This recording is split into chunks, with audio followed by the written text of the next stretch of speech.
તો ભાઈ આપણે આ ગાડી ઉપાડવાની છે. એલા ભાઈ આ ગાડી નહીં ઉપડે, ઓલી સાયકલ ઉપાડી હાલ. આપણે આ ગાડી ચોરી કરવાની છે. એવું છે ભાઈ, તો હાલ આપણે ચોરી કરી. ધીમે બોલ ને, એટલું તો જોશથી બોલ કે મને સંભળાય. એમ કહું? હા આ કર ગાડી ચાલુ. હા તો લાવ ચાવી હાલ. મારા બાપની થોડી ગાડી છે, મારી પાસે ચાવી આની હોય. હાલે મસ્ત ચાવી, કર ચાલુ.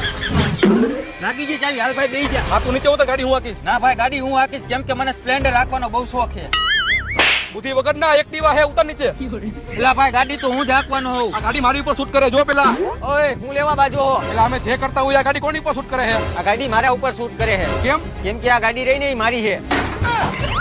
અને આ ચાવી કોની છે આમાં? એ તો ભાઈ ચાવી આમાં જ હતી. પણ મારી ચાવી તો આ રહી. એ તો ભાઈ કંપની વાળા બે ચાવી આપે ને, એક આમાં રહી ગઈ છે તમારા. આ વાંધો નહીં, તમે બે કોણ હો? અમે ભાઈ આ જમીનના માલિક છીએ, અમે પાર્કિંગ બનાવેલું છે, તો તમે ગાડી પાર્ક કરી લાવો. 10 રૂપિયા લાવો. આ લાવો 10 રૂપિયા લાવો. તેના 10 રૂપિયા? આ બધી જમીન મારી જ છે. હોયા જાવ બે, નકર એક જ પણ ભેગું બેયનું માથું ફોડી નાખીશ.